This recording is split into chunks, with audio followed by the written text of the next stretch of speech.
말씀으로 하루를 여는 복된 새벽, 하나님이 우리에게 주시는 귀한 말씀은 신약성경 누가복음 20장 42절에서 44절까지 되겠습니다. 온라인으로 동참하는 여러분도 다 함께 성경을 펴주시고 같이 말씀 속으로 들어가 보실까요? 시편의 다윗이 친히 말씀하였으되 주께서 내 주께 이르시되 내가 내 원수를 내 발등상으로 삼을 때까지 내 우편에 앉았으라 하셨도다 하였느니라. 그런즉 다윗이 그리스도를 주라 칭하였으니 어찌 그의 자손이 되겠느냐 하시니라. 아멘. 예수님을 대적하던 사람들이 예수님의 말씀을 책잡으려고 온갖 질문을 다 던졌습니다. 바리새인들은 가이사에게 세금을 바치는 것이 옳으냐 틀렸느냐 물었고, 사두개인들은 부활에 대해서 질문했지만 그들의 질문은 성공하지 못했습니다. 더 이상 예수님 앞에 할 말이 없었고 입을 다물고 말았습니다. 이번에는 예수님이 그들을 향해서 질문을 던지십니다. 시편 110편 1절 말씀을 인용하시면서 사람들이 어찌하여 그리스도를 다윗의 자손이라 하느냐. 41절에 나와 있죠. 다윗이 그리스도를 주라 칭하였으니 어찌 그의 자손이 되겠느냐. 44절에 이렇게 물으셨습니다. 주께서는 여호와를 말하죠. 내 주께는 그리스도를 말하게. 주께서 내 주께 말씀하셨다고 했습니다. 내가 내 원수를 내 발 아래 굴복할 때까지, 여기 내가 할 때는 여호와예요. 그런데 내라고 하는 것은 메시아의 원수를 또 내 발 아래, 메시아의 발 아래 굴복할 때까지 너는 메시아죠. 내 우편에 앉아, 내 우편은 하나님 여호와를 말하는 것입니다. 43절 볼까요? 내가 내 원수를 내 발등상으로 삼을 때까지 내 우편에 앉았으라 하셨도다 하였느니라.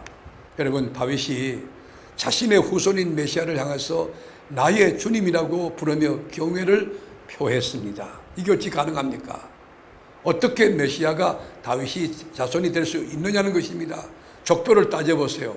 우리가 생물학적 나이로 보면 여러분, 예수님하고 다윗하고 얼마나 많은 차이가 나는데 어떻게 다윗의 자손인 예수가 다윗의 주가 될 수 있느냐는 것입니다. 인간의 이성으로 이해할 수 없는 논리죠. 전통과 나이를 따지는 사람이 볼 때에 이해가 안 되는 거예요. 이스라엘의 왕이었던 다윗이 예수님을 메시아라고, 나의 주라고 부른다. 이런 고백은 이 땅에서 여러분 할 수 없는 그런 여러분 이 신앙 고백이지. 그런데 신분이 왕이었던 다윗이 예수님을 내 주라고 부른 것입니다. 예수님 자신이 그 후손으로 오실 메시아를 내 주라고 불렀던 것입니다. 예수님은 그들에게 묻기도 하시고 분명하게 답을 하진 않으셨습니다. 예수님은 아브라함보다 먼저 선지에 계셨다는 거예요. 다윗보다 먼저 계신 여러분 창조주라는 거예요. 다윗의 주가 된다는 거예요. 솔로몬의 주가 된다는 거예요. 이 질문에 대하여 대답하는 사람이 아무도 없었습니다. 그리고 아무도 질문을 던지는 자가 없었어요. 22장 46절에 보면 한마디도 너기 대답하는 자가 없고 그날부터 감히 그에게 묻는 자도 없더라. 여러분, 그들이 한번 질문했다면 아마 우리 주님이 하늘나라 법칙과 기준을 따라서 자세히 가르쳐 주셨을 것이라고 생각합니다. 유대인들이 꿈꾸고 있는 메시아는 어떤 것입니까? 정치적인 메시아예요. 경제빵의 메시아예요. 여러분, 로마를 제압해놓고 이 땅에서 멋진 나라 건설하는 거, 보이는 현상학적, 물리적 이 지상 천국을 꿈꿨던 겁니다.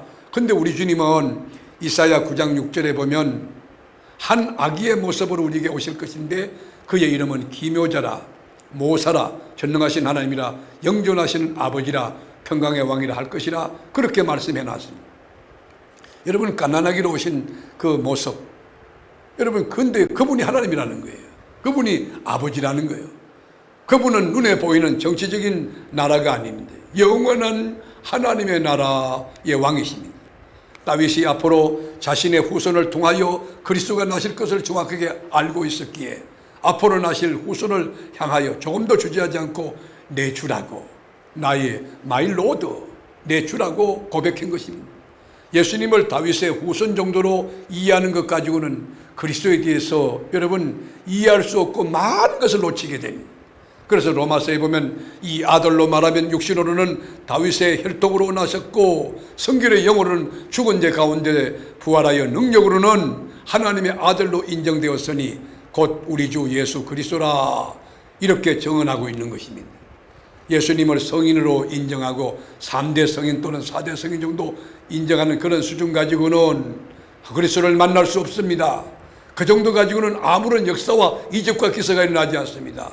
그걸 가지고는 구원의 길이 열리지 않습니다. 속죄함의 은총을 받을 수 없습니다. 하나님의 자녀가 될 수 없습니다. 예수가 나에게 누구인가? 여러분, 각자 1인칭으로 고백하는 거 굉장히 중요한 질문입니다. 예수가 누굽니까? 여러분에게 예수가 누굽니까? 내 자신의 영원한 운명을 결정할 중요한 질문이에요. 예수님은 신문을 받는 중에도 자신이 하나님의 아들이라는 사실을 부정하지 않았습니다. 예수님이 마지막 모습을 끝까지 지켜본 로마의 장교도 고백했어요. 이 사람은 진실로 하나님의 아들이었도다. 마가복음 15장 39절 가보세요. 이 분은 진실로 하나님의 아들이었도다. 그가 채찍을 들고 쳤지만 가만히 보니 이분은 하나님이라는 거예요. 다윗의 자손으로 우리 가운데 오신 하나님의 아들 예수 그리스도, 그분은 우리 구세주입니다. 그분은 우리 메시아입니다. 그래서 우리는 예수교라는 명칭을 사용하고 있는 것입니다.